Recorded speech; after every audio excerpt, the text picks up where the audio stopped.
Handbook for the New Paradigm. Chapter 19. Around the world, there is a greater and greater feeling of unrest. The intuitive aspects of each being begin to awaken, for the energy atmosphere of the planet is resonating with the focus of attention placed upon this single planet by the entire galaxy.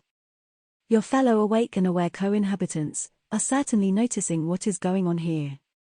This is different from the suffocating direct manipulative energies that are being diffused upon your conscious awareness. The galactic attention is coming through energies too subtle to be picked up by mechanistic methods in use by those of focused dark intent. The opposition must attain its ends by employing methods of suppression of the natural expansive movement of thought within manifested form. What is flowing into your mass consciousness from the galaxy that surrounds you is of a natural expansive quality. It is received within the awareness and then follows its expansive nature, and arrives exponentially outward into conscious awareness, as dreams and sleep patterns that are not restful. The governing factor with regard to the receiving of this galactic message is the degree to which the inner awareness of each individual being has been suppressed. How slow is the vibratory rate of the being? Can it still receive the stimulation of the higher and more rapid vibration of this galactic thought form? This is not a message of condolence that is being sent by sympathetic individuals.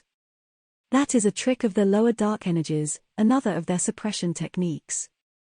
Rather, this is a focus of stimulation, so that the receptors of light which hold each in focus may be returned to greater use. So, you begin to see that there are two foci of energy in motion, one of suppression, and one of stimulation. We prefer not to use terminology of war here, but it can be noted that the battle for this planet is already underway. Not as depicted with carnage everywhere, being created by both sides, but in the claiming and the retaining of soul energies. The one side is planning for many, the other, for all. Remember, if one tiny unit of energy is truly destroyed, then the totality of all is lost. The source of all that is expansive in nature. The energy can change form through what appears to be the rise and fall, the birth and death of form, but the energy that is at the very basis of this phenomenon is always present. A polarity always exists within the format of this ever-present energy, however it does not have to be present in the format of what you perceive as evil, dark forces. That opposite polarity is another subject. What you must understand is that what appears to be the opposite polarity in the experience of planet Earth is an aberration, a distorted use of this polarity in energy.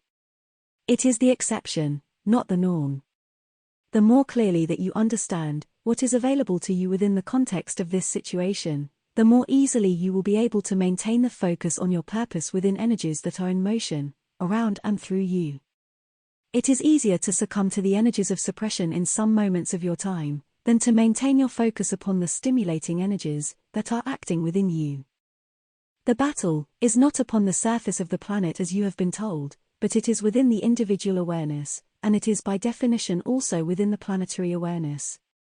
It is either understood or misunderstood that within the planetary awareness, the minds of humanity in combination are the conscious awareness of the planet itself. Therefore, the transformation of the planet, earned by her, through her repeated motherhood of evolving civilizations, hinges upon the transformation of her current resident civilization. You can begin to understand that the unity of this evolvement process brings forth the potential for misuse. This inner coagulation of energetic purpose is organized for the process of transcendence. The polar opposite conceived one-world suppression, rather than planetary expansive transformation into higher dimensional, vibratory experience. With the presence of so much heavy energy, thought exchange between the planetary inhabitants, mind-to-mind exchange of conceptual understanding, has reached very low ebb. This has resulted in a proliferation of mechanized communication, each representing the abilities once in common use by you, without a manifested device to make it possible. With the rapid advance of these devices, through the focus on heavy slow vibratory manifestation, what appears to be marvelous advancement is indeed quite the opposite. It represents a loss of ability to focus the formative, expansive use of the power of thought, inherent within all creation.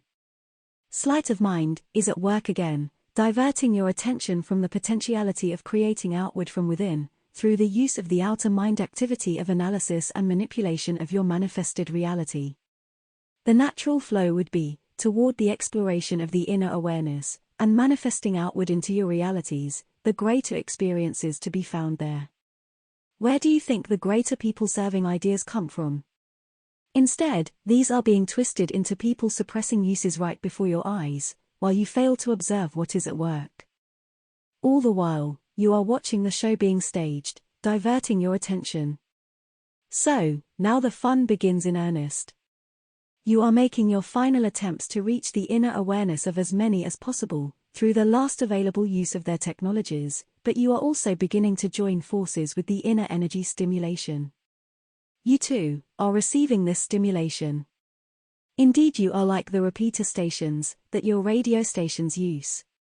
You are serving multiple purposes, and you are perfectly aware of doing this, within the inner awareness portions of your totality of experience. Trust the process and hold the pole, so to speak. All is far from lost. Welcome to the winning side. Focus and manifest.